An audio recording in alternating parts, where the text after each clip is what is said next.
then to do the thing this and be like, oh my god, it's me.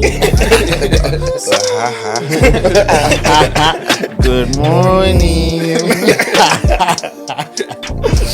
Bro. I hear that. So,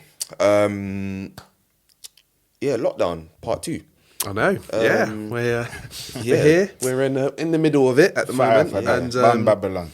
Do you think it's worth it?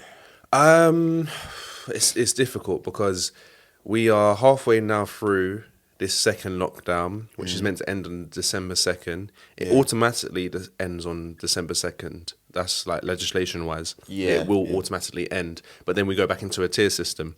Yeah. So what tier will be after that? I'm not really too sure. I think it's a series of like mishaps of just bad decision making. Prior to this, we all had the eat out to help out during the summer, which was great for some people and seemed like it was the best way for the economy to get back on track. I think right now what they're battling with is the health aspect of things, of how they should keep things managed, but then trying to almost think about the economy, because at the end of the day, it's all good and well us sitting there thinking, oh yeah, well, the government's got to think about, people's health and blah, blah. But realistically as well, they are very much business-minded people. Yeah. So it's all about how can we also make sure the economy isn't falling. Yeah. And they have tried to introduce ideas like eat out to help out, I think raised the coronavirus cases. Even though they were trying to find a way to kind of just bring the economy back. They're already talking about a winter eat out to help out. Rishi Sunak is thinking about this. He's already extended furlough to next year March, which then makes you think to yourself, well, is this the last lockdown? Is it only going to be a month? Back to what you actually said though about is it worth it? It's people are done with lockdown, I think. I was driving, doing my essential shopping. I was driving along the road, towards Tooting. And just before Tooting Beck Underground, there was a pub on the left-hand side. This was a Thursday evening, And obviously, I think with the new rules, pubs can actually sell takeaway food. And that's what a lot of these businesses are doing. Rather than closing, they're turning it into like a takeaway.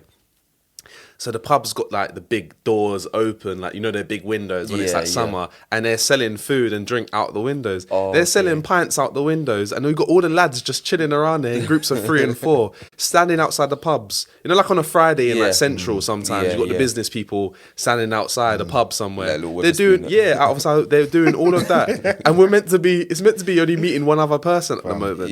Outdoors. Look, it's all stupid, innit? Let me just be real, fam. Like, I'm not here to talk about how can you make people go to work with people they don't live with? It's not really like they say socially distance, but no one really socially distances. They got kids going to school. Every minute I'm hearing someone at work saying, this person in my child's school's got bloody COVID. That person in my child's school got COVID, so they sent home half the year group, and the other half of the year group is still there. What are you playing at? Like, you go on the weekend as well. Just half-hearted. You know what I mean? You go London Underground on the weekend to go up to Oxford Street or whatever. Yeah.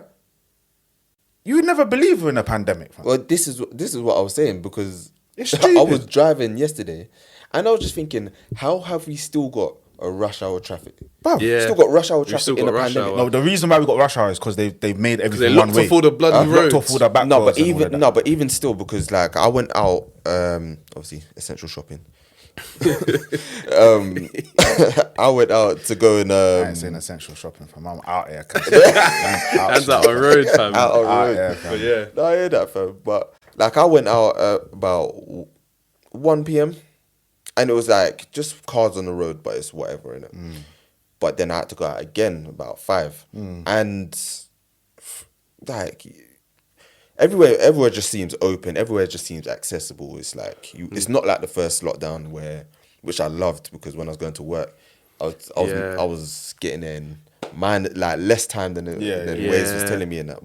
But it's I think people are done. People are done with it. Yeah, and there's so many other things we've neglected, man. Like even this whole lockdown is because it's meant to allow the services to basically be able to like find a chance to kind of recoup, and not maybe businesses.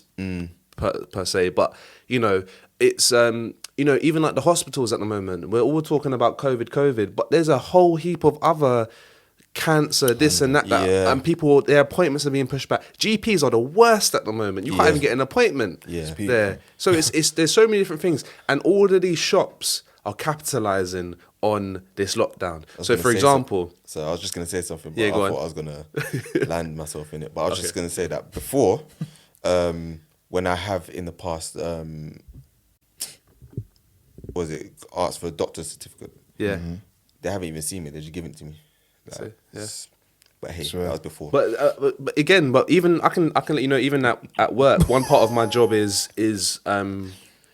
reviewing some people's medical reports for legal things. Yeah. And a lot of these examinations are taking place by video consultation. So like Zoom and Skype calls. Yeah. So a lot of these doctors aren't actually seeing people, and they're giving them a prognosis and then just, you know, doing all of that. But like I was saying, with a lot of this essential shopping, even a lot of these businesses are capitalizing off of it. Yeah. You got Aldi and Lidl and Tesco's, not to, I'm not even throwing them under the bus, man. They make enough money. Yeah. But they're not meant to be selling.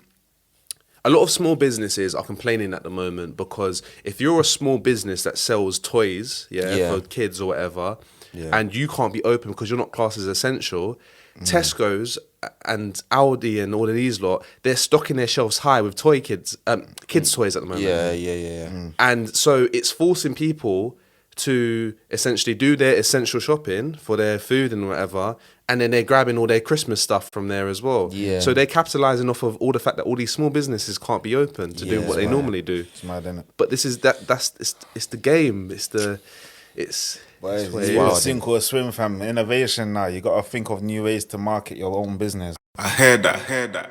Yes, people, you come to the end of another episode. Yes. Yeah, man. With your favourite bunch. Get me.